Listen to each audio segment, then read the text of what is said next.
Good morning. आता वाजले होते सकाळचे 6:30 आणि माझ्या दिवसाची सुरुवात झाली होती नेहमीप्रमाणे किचनमधून, कारण आज सकाळी काव्याची शाळा होती तर तिला टिफिन द्यायचा होता। तर तिला टिफिनमध्ये मी आज देणार होती बरबटीची उसळ आणि बीटरूटचे पराठे। तर त्याच्यासाठी मी इथे बरबटी ही रात्रभर भिजत ठेवून सकाळी आता कुकरमध्ये शिजायला टाकली होती आणि त्याच्या 2-3 शिट्ट्या करून मग थंड होईपर्यंत थांबणार होती।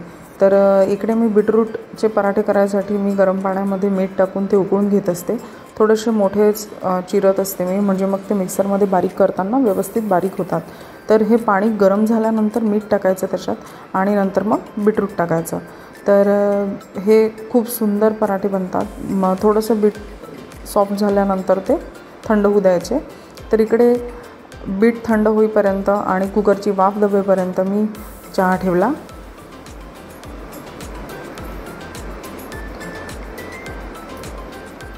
दोन्ही कुकर आणि बीट थंड होईपर्यंत वेळ होता, तर तेवढ्या वेळात आम्ही चहा घ्यायचा विचार केला आणि छान मस्त विलायची आणि आलं टाकून मी चहा बनवला। कधी सकाळी उठायची इच्छा नसते, पण मुलांची शाळा असली तर अगदी उठावंच लागतं, काही ऑप्शन नसतो। तर थोडंसं कामात एकदा लागल्यानंतर मधात जर असा चहा मिळाला तर अजून थोडंसं एनर्जीने काम केलं जातं। आणि मी आता जी डब्बी दाखवली मी त्याच्यात विलायचीची पूड करून ठेवते। तर बरेच जण विलायची सोलून त्याची साखर घालून पूड करून ठेवतात। मी डायरेक्ट मिक्सरमध्ये फिरवते साखर टाकून, मला तशीच सालासहित आवडते। आणि इथे मी आलं किसलं। इथे आलं किसल्या नाही गेलं कारण मी घाईघाईमध्ये चीजची किसणी घेतली होती, तर ते ग्रेट झालं, ते मी त्याच्यात टाकलं मग आणि छान उकळू दिला चहा।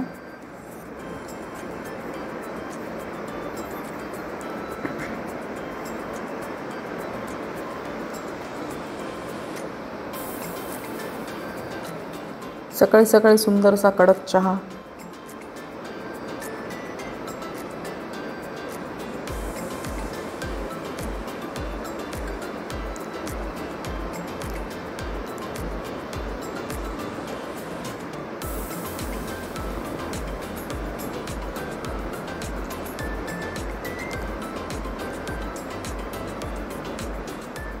इकडे बरबटीच्या उसळीला मी फोडणी द्यायसाठी कढईत तेल टाकलं होतं आणि तेल तापल्यानंतर त्याच्यात मोहरी टाकली आणि गोडलिंब टाकला, त्याच्यानंतर हिंग टाकला।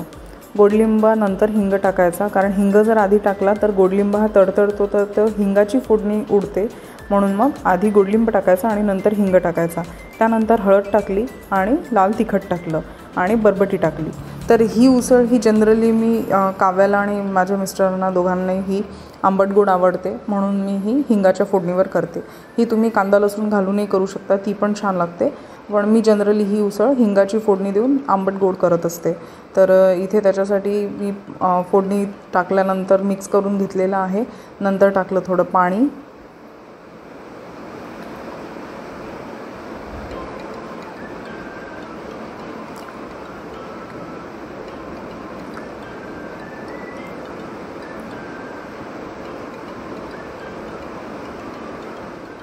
इकडे मीठ टाकलं आहे, त्याच्यानंतर गूळ टाकला आहे मी इथे।